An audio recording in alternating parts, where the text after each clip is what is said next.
John Cena's farewell tour wish list. I'm Will. That's Brandon. As always, let's cheers. And let's talk about some wrestling, huh? That's good old stuff right there. Yeah, this one is not necessarily like a step-by-step guide, but being fans of Cena, what do we want to see? Yeah, as the entire world knows by now, John Cena has announced that 2024 through just 2025 is his farewell tour. Starting off at Royal Rumble is what it sounds like, or at least what he confirmed. Our first confirmed date that we have of his is Royal Rumble. So we just thought we would give our wish list for what we want this absolute GOAT's farewell tour to look like. Yeah.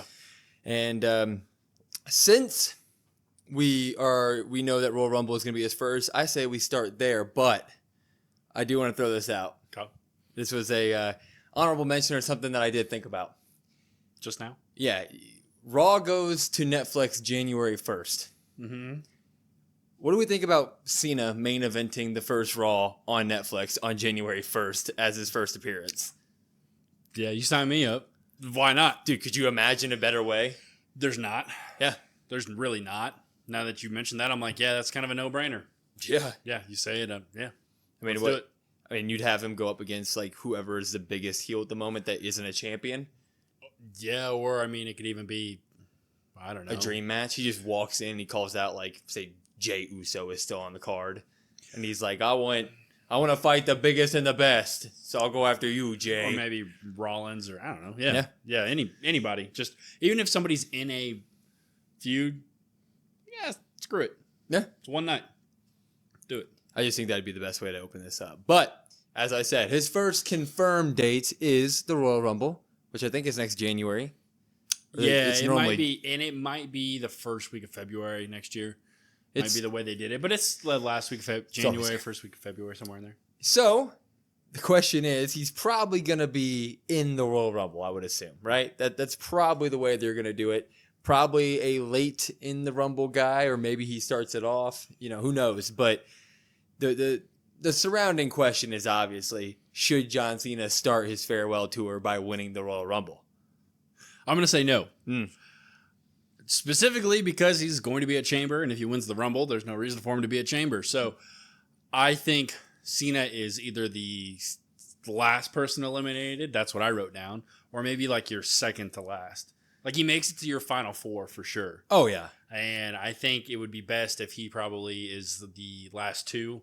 And everybody just wants, come on, just win it one more time, and then it you know. Yeah.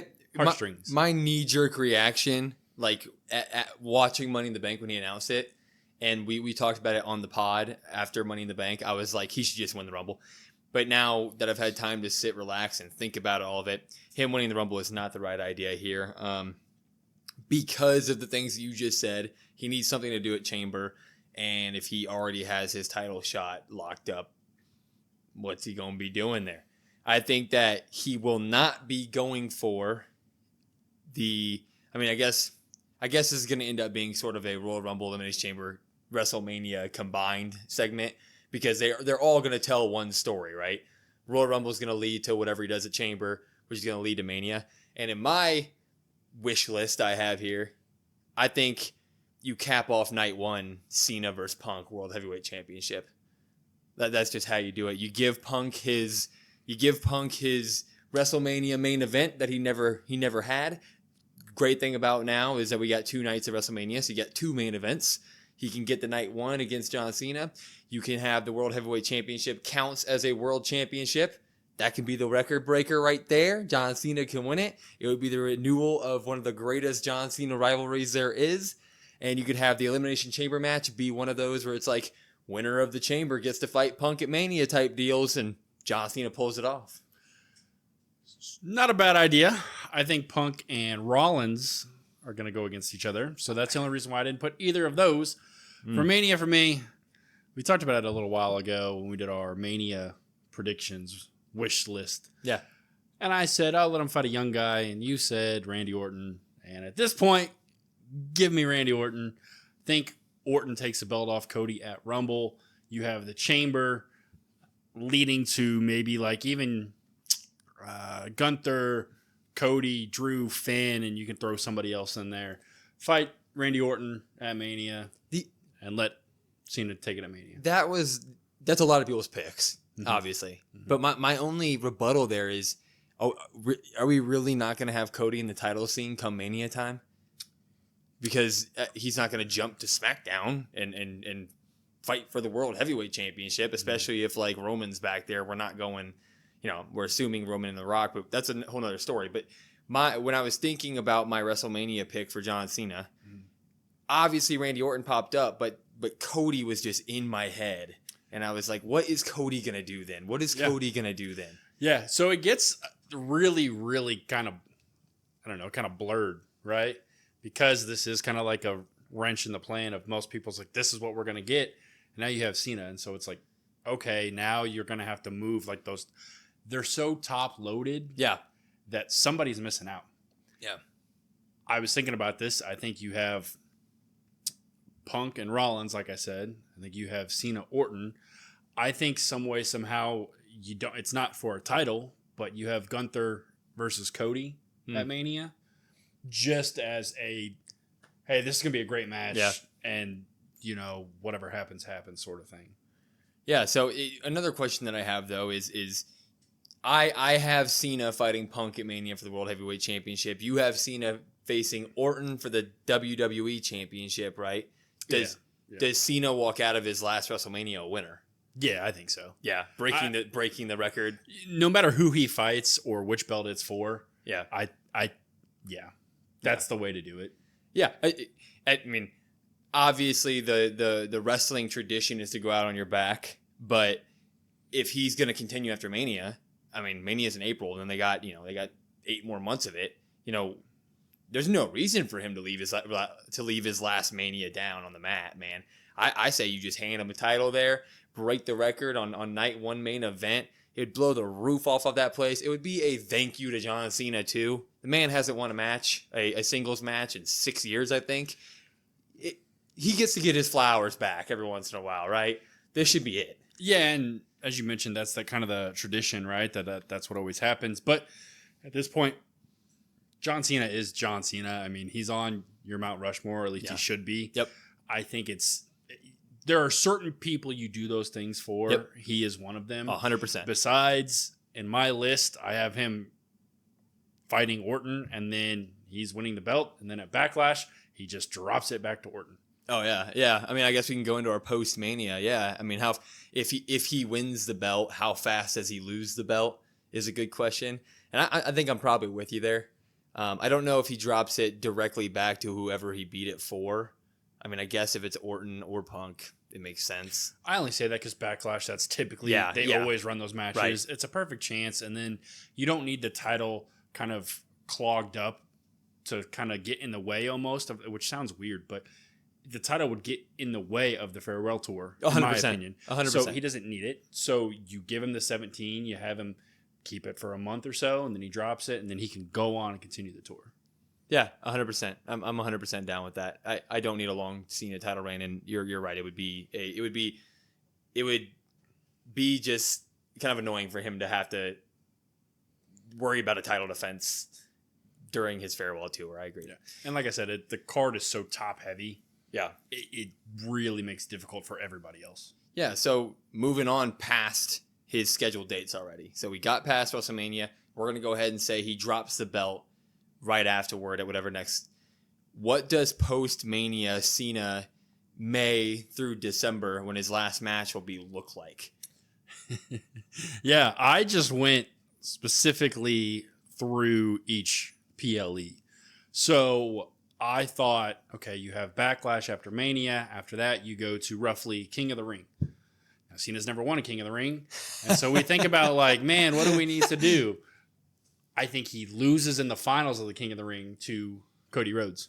Ooh. And you can have that babyface to babyface passing of the torch. Doesn't necessarily have to be at Mania. I like that. But King of the Ring, Cody can be King of the Ring, and you can just kind of go through it that way.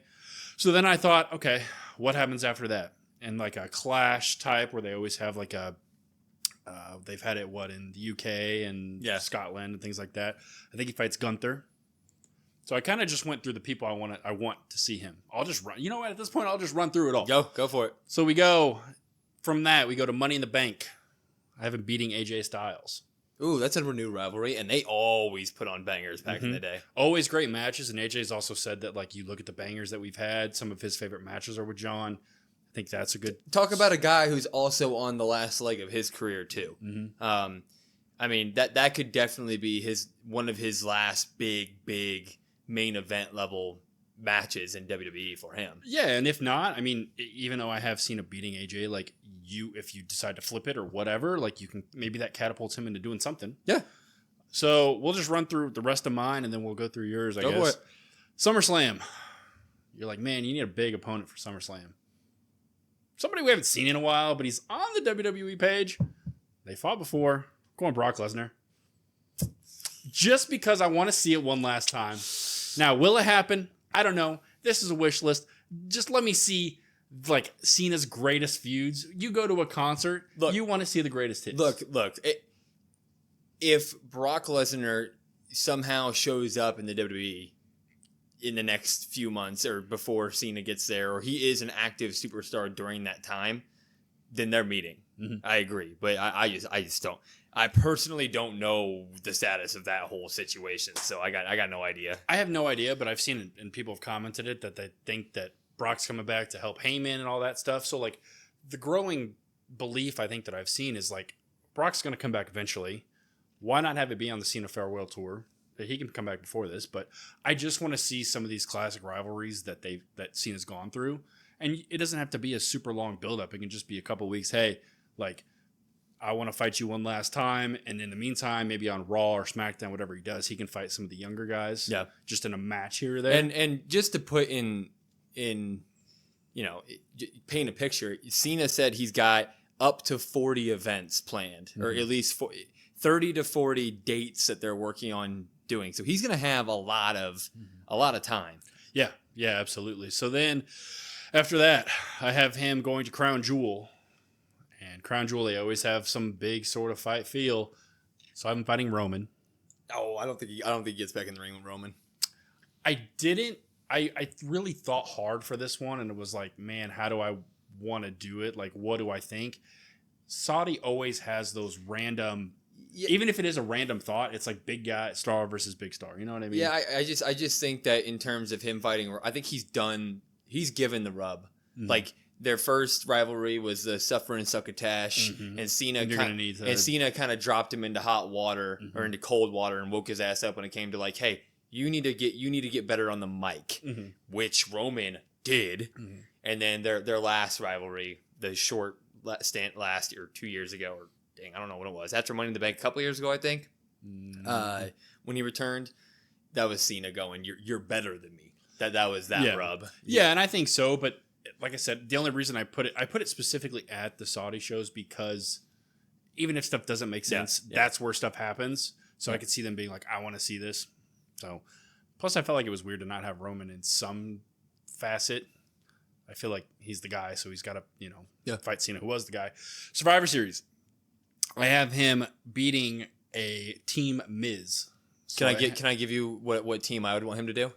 Yeah, like who he's facing or on his team. If you're gonna do a John Cena team at his very last Survivor Series, give me Team OVW. Ooh. Shelton Benjamin, Brock Lesnar, Randy Orton, John Cena. Team OVW.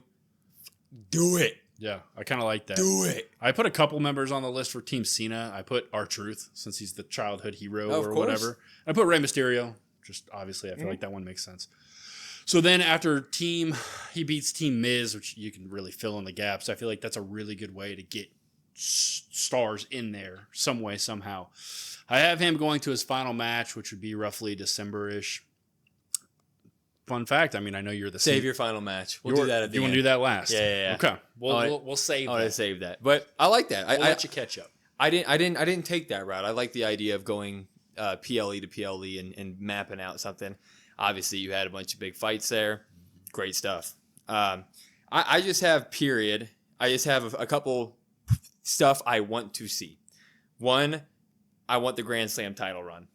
And with that, I want an Intercontinental Open challenge. Doesn't need to be long. He could lose it on the third challenge. But what the US title Open challenge did was he fought guys like Kevin Owens at the time, who was NXT champion, right? not on, and that was when NXT was getting there, but it wasn't what it is now. Right. And he fought Cesaro, and he fought those type of guys. That's where you could sneak in guys like Carmelo Hayes. That's where you could bring guys up from NXT that by then would deserve the shot. I mean, they have talent out the ass right now, and by the time we get to next May, they're going to be ready for that type of rub. Yeah, and we've talked a little bit about NXT almost having kind of what WWE has. It's almost like there's so many good people. Yeah. How do you make time? That's a perfect way to. I think that goes right in with this. You could have him do that for a couple of weeks. He could do it on a Raw or do it on a SmackDown, whichever, whatever he wants to do, whatever they decide to do. And then you can have those big fight feels, after that. Yeah. Just another thing to move past the IC title run. We put out, obviously in our Money in the Bank review, we put out John Cena retiring, and a bunch of people commented about kind of what they want to see. I don't want to see a heel turn. I don't want to see John Cena heel turn. I don't want to see Hollywood Cena. They got 1 year at this guy. A heel turn as enticing as that's always sound for John Cena, and it will be one of the most what if scenarios in WWE history that we always talk about forever and ever. What if Cena turned heel? Last year, that's too big of an experiment, and I don't want to see them do it. I'd rather them go back to Super Cena than I would for them to take a huge risk and go heel Cena. I guess I didn't really think about this now, but as you were sitting there talking about it, it made me think specifically about Austin. When Austin turns heel and Austin's like, I wish I didn't do that. Yeah. I feel like that's probably the same thing. Yeah. Now that I'm sitting here thinking about it. And we want Cena to that's a big what if, but I mean, at this point, I just want Super Cena to go run roughshod through everything. And yeah, I mean, that's it seemed like most people wanted that too. One thing I straight up have written down is don't have him lose very much, just because if you have him lose the Rumble, have him lose the World Championship after he wins it, have him lose the IC title at some point, and that's about it. Mm-hmm. I don't need Cena. I don't need Cena putting on a bunch of dream matches and just always losing to the guy. He used to beat Kevin Owens in those matches. They had 3 matches and they were bangers, and he beat him every time, right? Like, and Kevin Owens left elevated as hell. Yeah, and it was probably one of the best in-ring starts to a in-ring debuting of a new guy to WWE, at least that I can remember, right? And he lost. That's okay. And in this 1 year, don't have Cena just running out there and losing these big dream matches, please. Well, it means more to the people, like you said, they're few and far between. So on my list of matches, I only had him losing after he drops the belt. I only had him losing to Cody. I had him put Cody over. That works. But the fewer times you do it, the more it's going to mean. Yeah. And nobody's gonna. We talk about like, oh, this buries this guy, or oh, this diminishes this guy's run. Nobody's gonna look at that for Cena. No. And I think there are special people that if he ends up in a ring with them, like Cody Rhodes, John Cena shouldn't go over there. Like, there are guys who are above that. Like, they're above just dream match scenario. They do deserve it. Like, that John Cena could give Cody the rub there. Like, that is a like, I'm the biggest babyface since Hogan. Now I'm giving you the title of biggest babyface since me type deal. So that would be a good loss. I agree with that. And then a big one here, stay away from the bloodline. I don't want Cena getting involved in that at all, not even a little bit. And that's why I kind of hesitated on when you said him facing Roman. I really don't need Cena's screen time to be eaten up in that sort of storytelling fashion. Love the bloodline stuff, and I love how serious it can get. But I want to see a cheerful John Cena and some one-on-one testing of the mic skills from new guys, stuff like that. I don't need deep interactions with the bloodline, and it would make sense for him to want revenge on Solo, I guess, because the last time we saw Cena in a ring, he was getting spiked 30 times by Solo Sikoa, but like, I don't know, leave it in the past and move on. Yeah, and I guess for when I wrote him versus Roman, for me at least, I never once had the thought of bloodline. I never once thought of, because at that point I think I think Roman's far separated from that. Oh yeah. I think you have Roman of, hey John, like you were the guy for 2 decades, I've been the guy consistently for, however long you want to say, whether you want to talk the title run or whatever. He's going to be like, yeah, you told me that I needed to work on my promo skills. Like, let me show you my promo skills sort of thing, Yeah. Yeah. I mean, yeah, by then the bloodline could that story could be taken its finally sunsetting. I mean, we are talking more than a year out from where we are even now. So by then, maybe. And then I just want to shout out some of the, dream matches should be the thing. Like, give us Cena and LA Knight in a ring on a mic for one night, ending in a fight. The stuff that you said, the Gunthers of the world, the AJ Styles again, NXT call-ups, bunch of guys there. Some guys that we don't even know. Like, I don't remember Cena ever fighting Chad Gable. That'd be a fun Raw. Like, stuff like that. Give us just fan service in terms of, Cena's in the ring with this guy. I never thought I'd see that. That's cool. I like this. Yeah. Yeah, that's pretty much my whole idea was dream matches. Yeah. And I took the top of the top guys. Yeah, you did. Or, hey, this rivalry was really good. I remember this rivalry being fantastic. That's all I really want to see. You can pick and choose like, hey, I disagree with Roman, or I disagree with Brock, or I disagree with them fighting here, da-da-da-da-da. I don't even want, like you said, deep, meaningful stories. Just give me great promo battles with somebody that can keep up and give me great matches. Yeah, just a quick thought thinking of deep, meaningful stories. I think the deep, meaningful stories, there should only be 3 for Cena this entire time. And the 3 is whatever deep, meaningful story they tell from Rumble to Mania, whoever ends up taking the IC title if they do the Grand Slam route, and then the build up to his final match. That should be the only thing. And speaking of his final match, we're getting down to it. Yeah. Who should Cena face in his final match, and should he win it? That's a great question. Since you are the Cena fan, do you want to go first or do you want to go second? Doesn't matter to me. Okay. I just spent a bunch of time talking. Do you want to go for it? I'll go first. Why not? Yeah. So, I was going to ask you, obviously, you remember who his debut match was against. Do you remember where it was by chance? Oh, man. He's wearing red. And that was during the time where they were running him out there in whatever color the sports team was. He had those short shorts or whatever, the pink, red. And they used to match wherever they went, city-wise. Red? I have no idea, honestly. Yeah. So I had to look this one up. Yeah, I don't know. And I thought, because that was my first thought. So it was June 27th of 2002. So I had to look it up. I said, where was this? Chicago. Really? So I thought, oh, okay. It's a big city.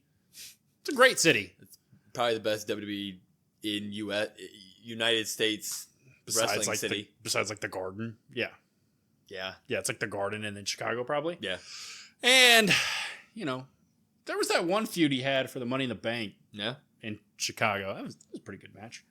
So I thought, yeah, let's do it again. You mentioned CM Punk at one point.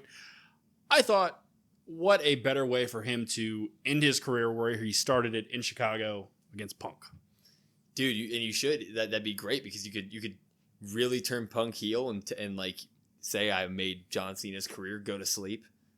Ooh, that writes itself. It's not bad. I just more so thought of it as John's always a very sentimental person, and he's always very big on the heartstrings and things like that. I thought there's only probably 2 places his final match could be in terms of location. Either somewhere like Chicago, where he started, or Boston. Boston. Yeah. And Boston's probably the more likely scenario, but I just thought you started in Chicago. What better way to end in Chicago? And Punk was one of your all-time feuds. Yeah. Now, does he win it? I kind of think, to be honest. It depends on who he fights, obviously, in his last match. But if he goes against Punk in Chicago, I'm going to have Cena win it. Why not? Because Punk doesn't need to technically, retire John Cena. And you think about Taker. Taker technically, his last match was the Boneyard thing. Yeah, and Boneyard match. Which technically I know is a before everybody eats me alive in the comments, I know it's a special circumstance. Yeah, very. But there are those guys that, like I said earlier, there are traditions, and sometimes traditions just you can break them. Yeah, you can. And it depends on if you have Cena, if you have him win his last match, it's against somebody like that's established, that doesn't need it. Yeah. If you have him lose it, it could be against a young guy or maybe up and comer of some sort. So this is interesting because I chose Punk at Mania, you chose Randy at Mania. Now you chose Punk to end his career. It's got to be Randy Orton for me. It has to be. That's why I don't want Randy at Mania. I mean, I get that we never, if it ends like that, then we never got Orton and Cena at Mania, which feels wrong. But this is bigger. I think just if there are rare moments where matches feel bigger than like WrestleMania matches, this would be one of them. I think John and Orton, the OVW days, their tenure in WWE is ridiculous. It just is poetic, and as much as it'd make me cry, and it's gonna make me cry, Randy's got to put him out with the RKO, man. I am a traditional guy. I like the age-old wrestler goes out on his back. I really think that that's a great thing. And Orton hits the RKO, pins him, grabs his head, says something, gets out of the ring quick, kind of like how Shawn did with Rick. And then you give John Cena his moment in the ring, and we can't see him. Yeah, I mean, I can't disagree with that either. I think that's pretty good. I think there's very few people I think would be, that final match, and it probably is Orton. Yeah. So that's why I went with Punk, just like something different, because more than likely it's going to be Orton. More than likely Cena's going to lose it, and he's going to put whoever, like you said, out on his back. Plot twist, it's Cody Rhodes and he turns heel at the end of it. Boom, boom. That'd be insane. Anyway, those were our John Cena farewell tour early wish list here. Yeah. Very early wish list, but he recently announced his retirement. Everybody's talking about it. We wanted to talk about it. It's going to be an emotional year, man. If he comes to your town and you're a wrestling fan, I know wrestling tickets are expensive. If you can afford it all, go see your boy, man, because it's like Michael Jordan. You only get him for so long. Or Patty Mahomes.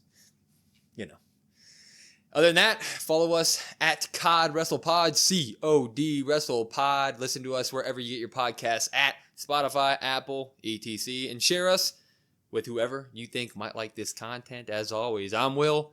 That's Brandon. We are the Cousins of Destruction Wrestling Podcast. We will see you next time.